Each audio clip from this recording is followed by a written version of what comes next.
আসসালামু আলাইকুম সবাইকে। চলেন একসাথে ঘরে থাকা উপকরণে পার্লারের মতো পেডিকিউর করে ফেলি। যেহেতু সামনে ঈদ, তাই খুব বেশি সময় কিন্তু নেই।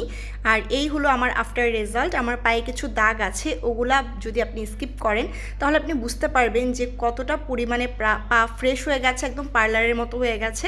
প্রথমে একটা বালতিতে গরম পানি নিয়ে তার মধ্যে প্রয়োজন মতো লেবু এবং লবণ দিয়ে দিব এবং যে কোনো একটা শ্যাম্পু, বডি ওয়াশ বা যা আপনি ইউজ করেন সেটা দিয়ে ভালো করে ফেনা ফেনা করে নেবেন। তারপর একটা পরিষ্কার সুতি কাপড় বা টাওয়াল এরকম করে এটাতে ভিজিয়ে দিব। আপনারা চাইলে ব্রাশ ইউজ করতে পারেন, বাট আমার কাছে মনে হয় এরকম টাওয়াল ইউজ করলে বেটার রেজাল্ট পাওয়া যায়। এই পানিটার মধ্যে 10 থেকে 15 মিনিট পাটাকে ভিজিয়ে রাখতে হবে, যাতে পায়ের ফলিকলসগুলো নরম হয়ে যায়, চামড়াটা নরম হয়ে যায়। এবং তারপরে সময় নিয়ে টাওয়ালটা দিয়ে পাটা ভালো করে পরিষ্কার করতে হবে ঘষে ঘষে, যাতে যত ধরনের ডেড স্কিন আছে সব দূর হয়ে যায়। আমার প্রসেসটা ফলো করলে আপনারা একদম পার্লারের মতো হুবহু পেডিকিউর রেজাল্ট পাবেন। ভালো করে আমি স্কিনগুলো তুলে নিলাম, মরা চামড়া।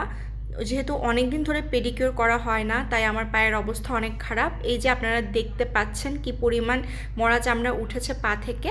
তারপর একটা স্ক্রাবিং ইউজ করতে হবে। আপনারা বাসায় চিনির সাথে অলিভ অয়েল মিশিয়েও কিন্তু স্ক্রাবিং তৈরি করতে পারেন। আমার কাছে এটা ছিল, আমি এটাই ব্যবহার করছি। এভাবে স্ক্রাবিং করলে আপনার ডেড স্কিন সেলস তো উঠে যাবেই, সাথে পা অনেক সফট হবে এবং পরবর্তী স্টেপগুলোতে অনেক বেটার রেজাল্ট পাওয়া যাবে।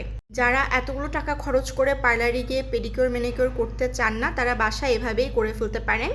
স্ক্রাবিংটা 10 থেকে 15 মিনিট করার পরে আবার টাওয়াল দিয়ে পুরোপুরি মুছে ফেলবো। এরপর থার্ড স্টেপে যাব। এই পেডিকিউরটা চাইলে ঈদের আগে আপনারা দুবার করে ফেলতে পারেন, তাহলে অনেক বেটার রেজাল্ট পাবেন, আপনার পা অনেক সুন্দর থাকবে। এবার একটা সুদিং জেল অ্যাপ্লাই করার পালা। সুদিং জেল যদি কারো কাছে না থাকে তাহলে অ্যালোভেরা জেল যেটা আছে সেটাও ব্যবহার করতে পারেন। এই সুদিং জেলটা ভালো করে লাগিয়ে একদম শুকানোর আগ পর্যন্ত 10 থেকে 15 মিনিট রেখে দিব। এরপরে ফাইনালি একটা হেভি ক্রিম ইউজ করতে হবে। আপনার কাছে যে কোনো ক্রিম থাকতে পারে, লোশন থাকতে পারে, সেটা মোটা করে দিয়ে শুকিয়ে নেবেন। ভালো করে ঠান্ডা পানি দিয়ে ধুয়ে নেল পালিশ বা আমার মতো মেহেদি চাইলে লাগিয়ে নিতে পারেন। আপনারা দেখতে পাচ্ছেন পা কত বেশি ক্লিয়ার হয়ে গেছে, পরিষ্কার হয়ে গেছে, একদম পুরো পার্লারের মতো পেডিকিউর দেখাচ্ছে। এবার ফাইনালি আপনি একটা অলিভ অয়েল বা যে কোনো একটা ভালো ময়শ্চারাইজার লাগিয়ে নিতে পারেন, তাহলেই কিন্তু পেডিকিউর সম্পন্ন হবে। আর সেম প্রসেসে কিন্তু আপনারা ম্যানিকিউরটাও করে ফেলতে পারেন। সবাই ভালো থাকবেন, আল্লাহ হাফেজ।